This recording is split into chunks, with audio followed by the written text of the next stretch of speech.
얼마 전 지인의 장례식에 갔는데 생각보다 자리에 모인 사람이 거의 없어서 마음이 묘하게 울적해졌어요. 사실 그분이 예전에 직장에서 꽤 높으신 분이었고 주변에서 성공한 사람이라고 인정해줄 만큼 자리도 잘 지키셨던 분이었는데요. 정작 은퇴한 뒤에는 사람들에게 잊힌 건지 마지막 길을 배웅하는 이가 몇 안 되더라고요. 누군가의 삶이 이렇게 쓸쓸하게 마감될 수도 있구나 싶어 마음이 복잡했어요. 나도 나중에 은퇴하면 이렇게 고독해지는 걸까? 라는 생각이 스치자 갑자기 현실적으로 은퇴 후 내 삶이 그려지기 시작했습니다. 사람들은 은퇴하면 이제는 마음껏 쉬고 내 인생을 즐겨야지라고 기대하지만 막상 그 시간이 되면 뜻밖의 다른 문제들이 눈앞에 쌓일 때가 많아요. 친구들이랑 자주 만나야지라고 마음먹어도 정작 평소에 관계를 잘 다져놓지 않았다면 누구와 함께할지 막막할 수 있고요. 마음 편히 취미생활 해야지라고 생각해도 그 취미를 뭘 해야 할지도 모를 수 있고 돈 문제나 건강 문제로 인해 여유로워야 할 시기가 오히려 더 불안해질 수도 있어요. 오늘은 이 이야기를 통해 은퇴 후 우리 인생의 쓸쓸함과 어떻게 하면 조금이라도 그 무게를 덜어낼 수 있을지 이야기해볼까 해요. 실제로 주변에 있는 3가지 사례도 전해드릴 테니 지금부터라도 은퇴 후 준비에 마음을 쏟는 분들이라면 참고해 보시면 어떨까 싶습니다. 첫 번째 사례, 이제 다 끝났나? 관계 단절의 슬픔. 제가 아는 김 과장님 이야기를 해볼게요. 김 과장님은 직장 다닐 때 굉장히 열정적이고 추진력도 있어서 회사에서 대단히 신뢰를 받았어요. 승진도 빠른 편이었고 부서 사람들이랑 팀워크도 좋은 편이었죠. 그런데 회사 일이 바쁘다 보니 가정엔 상대적으로 소홀했대요. 주말에도 접대 골프나 회사 모임에 대부분 시간을 쓰셨으니까요. 그러다 정년이 돼서 멋지게 퇴임식을 치르고 은퇴를 하게 됐는데 막상 회사를 떠나니까 아무도 자신을 찾지 않더라는 거예요. 회사 사람들은 업무상 필요할 때만 찾았었고 긴밀한 사적 관계가 아니라는 걸 그제야 깨달으신 거죠. 더 뼈아픈 건 이제는 가족과도 서먹서먹하다는 사실이었어요. 직장 생활에만 몰두하며 지냈던 기간이 길었던 탓에 정작 가족의 일상적인 대화에 낄 수가 없게 되더라고요. 그때 김 과장님이 직접 내가 일만 보다가 중요한 걸 다 놓치고 살았구나라는 말을 하셨어요. 잘 나가던 때는 명함만 내밀어도 사람들이 알아봐 주지만 명함을 내려놓고 나면 그동안 쌓아온 인간관계의 깊이가 어떤지 그대로 드러나는 거죠. 결국 김 과장님은 몇 년 동안 은퇴 후 우울증을 앓으면서 주변인들에게 더 마음을 열고 찾아가는 연습부터 하셨어요. 가족과도 서서히 시간을 보내고 예전 동료들에게 안부를 전하며 커피 한 잔이라도 자주 마시려고 노력하다 보니 서서히 관계가 회복되었다고 해요. 이 사례에서 느낀 건 은퇴하고 나면 시간 여유가 많아질 테니 그때 관계를 만들어도 되겠지라고 생각하기 쉽지만 결코 한순간에 되돌릴 수 있는 게 아니라는 겁니다. 결국 제일 중요한 건 아직 현역으로 일하고 있을 때부터 서로 깊이 공감할 수 있는 관계를 하나둘씩 쌓아두는 거예요. 두 번째 사례, 뭐라도 해볼 걸 그랬어. 취미와 일상의 의미. 제가 자주 드나드는 동네에 카페가 있는데 거기 사장님이 알고 보니 중견기업 임원으로 근무하시다가 은퇴하고 카페를 오픈하신 분이에요. 처음에는 커피 좋아해서 가볍게 시작했어요 라며 웃으셨는데 한 번은 물어봤어요. 왜 하필이면 카페를 차리셨나요? 하고 말이죠. 그랬더니 사장님이 이렇게 말씀하시더라고요. 솔직히 난 회사 일 말고는 해본 게 없어요. 그런데 은퇴 후에 딱 보니까 내가 좋아하는 게 뭘까? 내가 뭘 하면 즐겁고 시간을 보람 있게 쓸까? 이런 생각을 하게 된 거예요. 그분은 본인이 커피 마시는 순간만큼은 여유롭고 즐겁다고 느껴서 이걸 은퇴 후에 자신의 라이프 스타일로 삼아보자 마음먹은 거죠. 물론 카페 운영이 만만치는 않았어요. 인테리어 비용이며 각종 장비 구입, 재료 수급, 세무 업무까지 모르는 분야가 너무 많았대요. 그런데도 매일 새로운 걸 배운다는 생각으로 도전하고 손님들하고 소통하면서 활기를 되찾으셨다고 합니다. 이분이 하신 말 중 가장 인상적이었던 건 내가 회사에서는 항상 바빴는데 그것 말고는 할 줄 아는 게 아무것도 없더라. 그래서 이젠 뭐라도 해보고 싶었어 라는 고백이었어요. 대부분 우리도 비슷하잖아요. 직장 생활하다 보면 주말에 쉬는 것 말고는 뭔가 제대로 된 취미나 기술 하나 익히기 어렵고 그렇게 지내다 보면 막상 은퇴 후에 나는 뭘 해야 재밌을까 싶어지는 거죠. 결국 이 사례에서 배울 점은 은퇴 전에 시간을 쪼개서라도 내가 제니어 원리 진짜 좋아하는 게 뭔가 이걸 조금 더 깊게 파고들면 어떨까 하는 방향으로 움직여 보는 게 좋다는 겁니다. 굳이 대단한 취미가 아니어도 괜찮아요. 그림 그리기, 악기 배우기, 여행 계획 세우기, 봉사활동 등등. 크고 작은 취미도 미리 익혀두면 은퇴 후 일상을 풍성하게 만드는 큰 자산이 될 수 있어요. 세 번째 사례, 다시 살아볼 만한의 소소한 사회적 역할 찾기. 이건 제 친척분 사례인데 그분도 제법 유명한 기업에서 일하다 은퇴하시고 처음엔 아무것도 하지 않았어요. 내가 30년 넘게 열심히 일했으니 이제는 좀 쉬어야지 하는 마음이셨던 거죠. 그런데 막상 몇 달이 지나자 매일 집에서 TV만 보는데도 왜 이렇게 공허한지 모르겠다는 겁니다. 그래서 취미 삼아 등산을 시작하셨는데 우연히 등산 모임에서 청소년 대상 산악 캠프 봉사에 참여하게 되신 거예요. 원래는 그저 등산 같이 할 사람 찾아보자고 들어간 모임이었는데 어느 날 고등학생들 단체 캠프를 인솔할 어른이 부족하다고 해서 자원봉사를 해봤대요. 하루짜리 자원봉사였지만 생각보다 재미도 있고 뭔가 보람도 느껴서 그 후로도 계속 참여하셨어요. 재미있는 건 그 과정에서 자기 옛날 직장 경험이 도움이 됐다는 거예요. 회사에서 안전교육이나 전체 인원 관리, 예산 계획 같은 업무를 해보셨잖아요. 그랬더니 일종의 현장 리더 역할을 톡톡히 해낼 수 있었다고 하시더라고요. 게다가 그런 봉사 모임에서 새로운 지인들도 만나고 오히려 또래보다 젊은 친구들과도 교류하게 되니까 은근히 삶의 활기가 생긴 거죠. 그분이 하시는 말씀이 돈을 많이 주는 것도 아니고 누가 나를 알아주는 것도 아니지만 내가 누군가에게는 꼭 필요한 존재란 사실을 다시 알게 됐다였어요. 나이가 들어도 은퇴 후에도 우리가 사회와 연결돼 있고 누군가를 도울 수 있는 존재임을 스스로 깨닫는 게 굉장히 중요하더라고요. 정리하자면 은퇴 전부터 사람들과 교감하고 소통하는 실질적인 관계가 필요하다. 회사 일 말고 내 진짜 취미나 관심사를 미리 찾아놓자. 소소해 보이더라도 사회적 역할을 계속해서 찾으면 삶의 활력을 얻는다. 이 세 가지가 너무 당연한 말일 수 있지만 실제로 은퇴 후에는 이 기본적인 게 잘 안 돼서 외로움과 무기력함에 빠지기 쉽더라고요. 아까 이야기한 장례식에 찾아온 사람이 적었다는 사실은 어쩌면 그분 인생 전체가 담긴 결과였을지도 몰라요. 우리도 막연히 나는 아니겠지 생각만 하기보다는 지금이라도 다시 한번 돌아보면 좋겠어요. 내가 유지하고 싶은 인간관계가 있다면 평소에 먼저 안부 전화를 해본다든지 작은 모임을 꾸준히 갖는다든지 하며 끊임없이 연결되어 있어야 해요. 회사 일 외에 내 마음을 채워줄 취미나 도전거리 혹은 교육과정, 자격증 공부 등도 계속 염두에 두면 좋고요. 마지막으로 내가 사회와 연결되어 있다는 느낌을 계속 유지하려면 봉사활동이든 프리랜서 일거리든 동호회든 어떤 식으로든 참여해보면 좋습니다. 솔직히 우리 대부분은 은퇴가 머지않은 미래에 분명 찾아올 것이고 그때 어떤 모습일지는 상상만으로는 알 수 없잖아요. 그래서 더더욱 준비가 필요해요. 누가 대신해 줄 수도 없고요. 은퇴란 더 이상 나와 상관없는 먼 이야기가 아니라 언제든 내 앞에 닥칠 수 있는 현실 문제니까요. 저 역시도 아직 은퇴는 먼 얘기지만 오늘 이야기 나누면서 내 삶을 더 풍요롭게 만들기 위해선 미리미리 준비를 해봐야겠구나 하고 느껴요. 은퇴 후 누구도 날 찾지 않는 슬픔을 겪지 않으려면 지금부터라도 한 번씩 주변을 돌아보고 취미건, 인간관계건, 작은 사회적 역할이건 하나씩 만들어 나가면 어떨까요?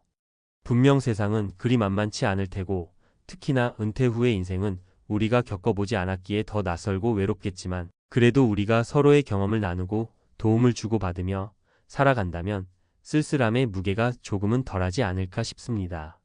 부디 이 글을 읽으시는 분들이라면 나는 과연 어떤 은퇴 후 삶을 살고 싶지? 하고 진지하게 생각해 보셨으면 좋겠어요. 막연한 두려움이 아니라 차근차근 준비하는 지혜로 멋진 은퇴 후 라이프를 함께 만들어 갑시다. 그러면 언젠가 내 마지막 길에도 분명히 옆을 지켜줄 사람들이 자연스레 생기지 않을까요? 오늘 이야기는 여기까지입니다. 긴 글 읽어주셔서 감사하고 앞으로 더 많은 분들이 은퇴 후 쓸쓸함이 아닌 행복과 풍요로움을 누릴 수 있길 진심으로 바랍니다. 은퇴 후에 왜 이렇게 고독감이 찾아올까? 하는 의문과 함께 몇 가지 실제 사례를 나눠봤는데요.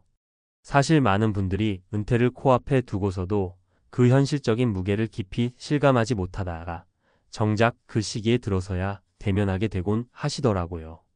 그러다 보니 마음이 갑자기 공허해지거나 이제 난 쓸모없는 사람이 된 걸까? 하는 우울감에 빠지는 분들도 많으시죠.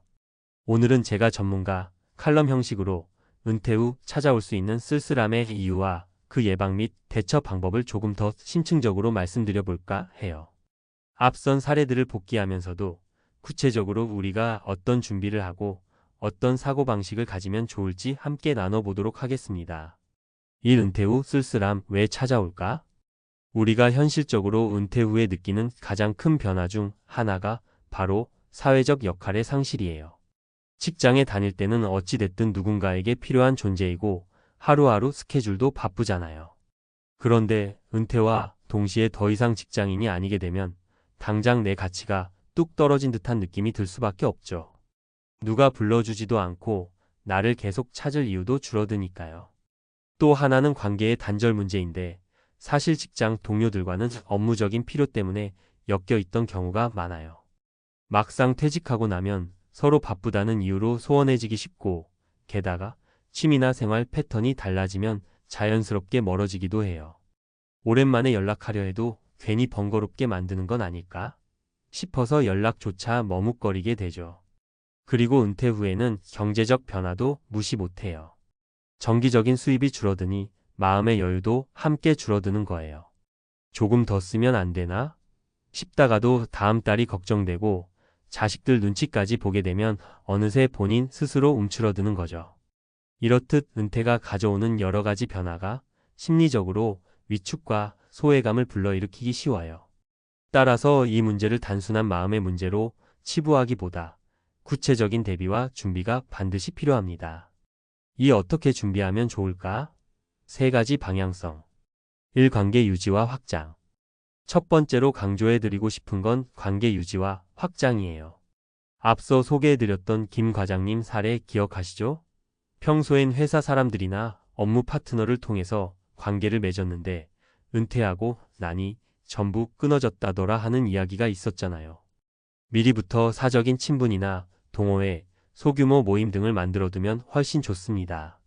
개인적으로는 서로 다른 영역의 모임 두세 개 정도는 찾아보시라고 추천드려요. 예를 들면 직장과 관련 없는 운동 동호회나 문화활동 모임 하나, 그리고 지역 봉사단체나 교회절 등 종교 모임 하나 정도를 미리부터 익혀두는 식이죠. 평소엔 바빠서 꾸준히 못하더라도 나중에 은퇴하면 저분들이랑 더 즐겁게 지내야지 하는 생각으로 가끔씩 얼굴을 비춰보시면 돼요. 내가 가진 전문성을 나누는 것도 훌륭한 방법인데 예컨대 회사에서 기획 업무나 인사 업무에 능통하셨다면 지역, 커뮤니티나 학교 등에서 자원봉사를 해볼 수 있어요. 이처럼 조금이라도 사회에 기여하는 느낌을 갖게 되면 자연히 내가 아직도 쓸모 있는 사람이구나 하고 깨닫게 되거든요. 이 새로운 취미 평생 학습. 두 번째는 새로운 취미 혹은 평생 학습에 투자하는 겁니다. 내가 옛날에 꽤 좋아했는데 그때 시간이 없어서 못했지 하고 미뤄두었던 것들, 혹은 남들은 흔히들 가볍게 해보던데 난 한 번도 안 해봤어 하는 게 있다면 이번 기회에 도전해보세요. 많은 분들이 나이 들어서 새로운 걸 배우는 건 힘들지 않을까? 걱정하시는데 요즘엔 인터넷 강의며 동네 문화센터며 배움을 위한 장벽이 훨씬 낮아졌어요. 특히 단순한 취미가 아니라 어학, IT 활용 등 조금 더 실용적인 분야로 확장해두면 은퇴 이후에도 소일거리나 파트타임 기회가 생길 수 있습니다. 또 어떤 분들은 평생교육원에서 심리상담, 기초과정을 듣고 이후에 실버 상담사로 활동하기도 하시더라고요. 봉사와 취미일까지 연결된 좋은 예죠. 이런 과정에서 새로운 사람들도 만나고 배움 자체가 또 다른 즐거움이 되어 은퇴 후의 무료함을 상당 부분 덜어줄 수 있습니다. 3. 자산 관리와 현실적 설계. 세 번째로는 자산 관리 및 현실적인 라이프 설계가 꼭 따라와야 돼요. 남들 다 아는 정기 예금 들면 되지 않나? 라고 간단히 생각하실 수도 있지만 사실 은퇴 후에는 한 번의 목돈이 필요한 순간들이 꽤 많아요. 부모님 요양비 문제나 본인의 건강 문제 혹은 자녀의 결혼 등 예상치 못한 지출이 생길 수 있으니까요. 경제적 불안감은 곧 심리적 불안으로 이어집니다. 내가 이거 사도 되나? 취미 생활에 돈 써도 되나? 하며 자신을 계속 올가매기 시작하면 결국 우울감이나 무력감에 빠질 수 있어요. 그래서 은퇴 전부터 재무 상담이나 연금 설계를 꼼꼼히 해두시는 게 좋습니다. 최소한 이만큼은 여유롭게 쓸 수 있구나 하는 기준점을 갖고 있으면 맘 편히 취미나 사회활동에 나설 수 있잖아요. 여기엔 자녀와의 경제적 독립 문제도 예외가 아니에요. 자녀를 지나치게 지원하거나 반대로 자녀에게 과하게 의존하려는 태도가 지속되면 가족 내 갈등이 심해지기 쉬워요. 미리 서로 어느 정도 선에서 도움을 주고받을지 합의를 보는 게 중요합니다. 3. 이런 노력, 실제로 의미가 있을까요? 은퇴자 사례 속 시사점. 제가 만났던 분 중 한 분은 60대 초반에 자영업을 정리하시고 무작정 쉬기에 도전하셨어요. 평생을 일만 해오셨으니 그럴 만도 했죠. 처음 한 달은 휴식이 너무 달콤했는데 2달째엔 슬슬 무료해졌고 3달째에는 가족들도 본인 눈치를 보며 한 집에서 같이 지내는 게 갑갑해지기 시작했대요. 그래서 주변 권유로 동네 작은 독서 모임에 나가보셨는데 거기서 인연이 이어져 지역 도서관 봉사활동까지 하게 되셨다고 해요. 내가 평생 책이랑은 안 친했는데 이렇게 의외로 재밌을 줄 몰랐지 하시면서 수다를 떨던 모습이 기억납니다. 이분이 그 후로 1년 넘게 독서회 활동을 하셨고 봉사활동 중간중간 다른 자원봉사자들과 함께 소풍도 다니면서 활기를 되찾으셨답니다. 이처럼 작은 시도 하나가 또 다른 기회를 만들어내고 그게 결국 내 일상에 새로운 활력을 불러일으키는 기폭제가 돼요. 꼭 거창하게 사업을 새로 시작하거나 해외여행을 다녀와야만 활력을 찾는 건 아니랍니다. 물론 여건이 된다면 그것도 좋지만 그렇지 않더라도 이미 내 주변에 있는 다양한 활동이나 모임에 눈길을 돌려보면 얼마든지 새로운 출구가 보이기 마련이에요. 4. 결국 은퇴 후 삶도 내가 만들어가는 것. 우리는 흔히 은퇴를 인생의 마지막 챕터 혹은 종착점처럼 생각하기 쉬워요. 하지만 실제로는 평균 수명이 늘어나면서 은퇴 이후에도 최소 2030년을 더 살아야 할 수도 있거든요. 그러니 이 시간을 내 마음대로 설계하고 즐기는 건 오히려 더 큰 도전이자 기회라고 볼 수 있죠. 단, 은퇴 후 라이프는 누가 대신 만들어주는 게 아닙니다. 스스로 마음을 열고 움직여야 해요. 사람들이 있는 곳에 나를 자꾸 던져놓고 뭔가 새로 배우겠다는 열린 자세를 가지며 돈 문제도 주체적으로 설계해두고 가족이나 자녀와의 관계도 적절한 거리를 유지할 수 있도록 노력해야 합니다.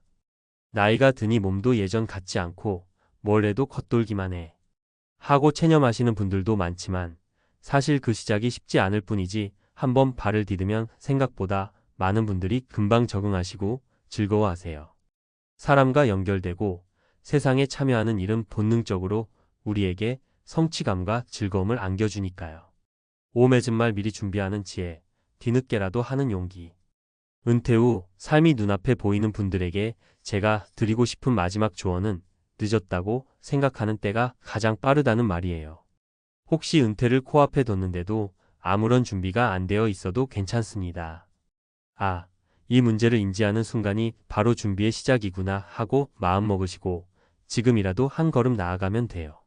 이미 은퇴하셔서 삶이 무료하고 쓸쓸하다고 느끼시는 분이라면 우선 오늘 말씀드린 3가지 관계, 취미학습, 자산관리 중 하나라도 가볍게 시작해보세요. 독서 모임이든 간단한 여행 동호회든 자원봉사든 상관없습니다. 처음부터 대단한 열정을 요구하는 모임일 필요 없어요. 이걸 한다고 내가 달라질까? 싶은 작은 시도도 분명 내 삶에 긍정적인 변화를 가져올 수 있습니다. 결국 은퇴 후에도 인생은 계속됩니다. 무기력하게 이제 다 끝났지 뭐하고 살기엔 우리에게는 아직 수십 년의 시간이 남아있을지도 몰라요. 제가 만난 많은 시니어분들이 하시는 말씀이 이 나이에 새로 시작하는 게 쉽지는 않지만 막상 도전해보면 세상은 여전히 배울 것도 할 일도 많다라는 거였어요. 그러니 늦었다고 생각하기보다는 지금부터라도 나만의 새로운 챕터를 써보자는 긍정적인 자세로 임해보시면 어떨까요? 작은 걸음 하나가 모여서 우리의 은퇴 후 삶을 훨씬 의미 있고 행복하게 만들어줄 거라 믿습니다. 여러분 모두에게 그 시간이 후회 없는 시기가 되길 진심으로 바랍니다. 앞으로 남은 여정에도 힘내시길 바라며 저는 이만 여기서 칼럼 마무리하겠습니다. 감사합니다.